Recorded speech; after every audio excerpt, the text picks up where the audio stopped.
Hi everybody, welcome back to the Dr. Sia channel. In this video here today, we're going to be talking about the number one reason, no, sorry, not the number one reason, one big reason why therapy didn't work for you. Let's get started.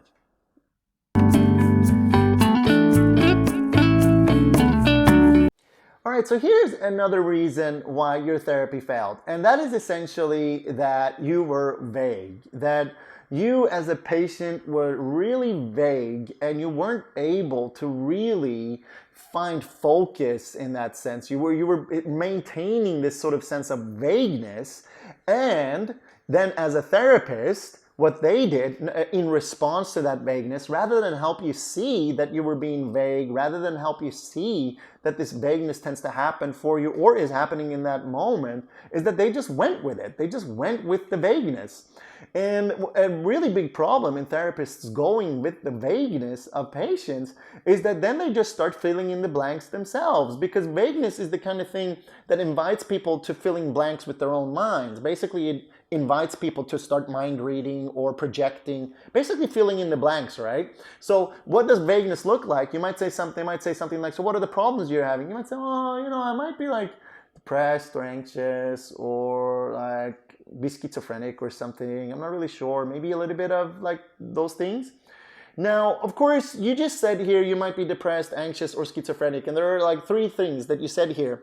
Now, this sort of sense of vagueness about maybe there are these kind of problems here or maybe there are not, what the therapist might do or should do here is say, okay, so do you think that you're depressed, or do you think that you're anxious, or do you think that you're schizophrenic?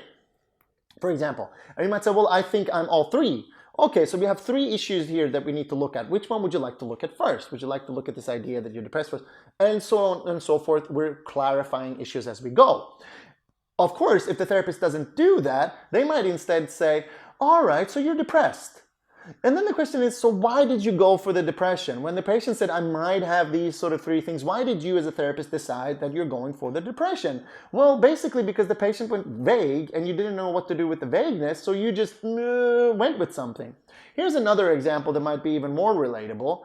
You might say, what is it that you want help with? You sit down and ask the patient, what is it that you want help with? They say, well, I might have a problem with my partner, I might not.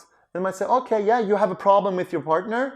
Yeah, maybe I have a problem with my partner. I'm not really sure if I have a problem with my partner. I might like be unhappy in the relationship. Maybe that's it. Yeah, you're unhappy in your relationship with your partner. Yeah, maybe I do. I'm not really sure. I mean, I think maybe they're the one who has a problem. Oh, your partner has a problem in your relationship? Yeah, I think maybe they're the ones that are like a bit like too much or over the top. Your partner is over the top in your relationship, and that causes a really big problem for you. It's like you're making a lot of stuff up here as the therapist. You're making a lot of decisions as opposed to, instead of looking at the patient's indecision. And what happened here, if you don't know, if you haven't seen my video on internal focus, look at that. You're not even talking about the patient's problem anymore. Now you're talking about how their partner is really problematic and how they cause a bunch of problems and how they cause a bunch of hurt and suffering. So it's like, and there's only one very specific situation where we would do that, and that's if they're in a highly abusive situation, highly abusive relationship. And even then we'd relate it back to the person to go, so what makes you stay in that abusive relationship? So vagueness is one of those really big problems in therapy that I find that unless you're a really highly trained psychotherapist, you won't be able to identify and you won't be able to do anything about. Now, conversely, for you as a patient, there's no real expectation that you do anything about the vagueness, that you know that you're vague to begin with. You're sort of counting on your therapist to be able to pick those kind of things up. That if you are vague and it's not doing good work for you, that they tell you something. I mean, if I go to a physiotherapist, or if I go to, say, for example, exercise scientist, or say personal trainer, right? I go to a personal trainer and I'm like, I want to do push-ups, and I do this.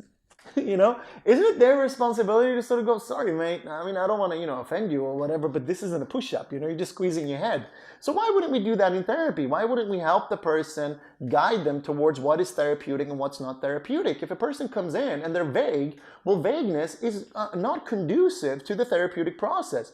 So we should help them identify that they're vague so they have a better chance. So your therapist should help you identify if you're vague so that you can have a better chance at therapy. Now, if they didn't do that, well, yeah, everything's going to remain vague. There's going to be a bunch of assumptions about what is actually going on. There's going to be a lot of filling in the gaps, and you're going to find that over time it just didn't hit the mark, that you're so way off target that therapy is just useless.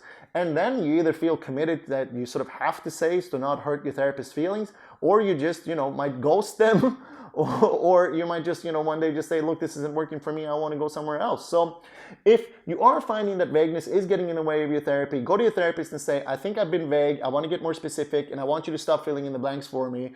And if you're a therapist and you're finding that your patient is being vague, well, then I want you to go in and I want to say, hey, do you notice that, you're being vague? Do you think there's a reason for that? Do you think we can do something about that? I mean, I missed that in the past. I didn't really notice that, but it's best that we stop that, because then otherwise I'm going to make a bunch of assumptions and we're really not going to be able to do a conducive or effective therapy. Anyway, I hope you liked this video. I hope you found it useful. Let me know if you like this series on how come therapy didn't work. If you do, then I'll create more videos on it. But for now, I think I'm going to sit back, reflect, and think about what else I need to be talking about that I am experiencing in the community as a supervisor, as a therapist, as a lecturer, as a scientist. What else do I need to be talking about with y'all right now? So that's what I'm going to do today. I hope you have a good day in the midst of these crazy, crazy times. Take care of yourselves, and I'll see you again next time.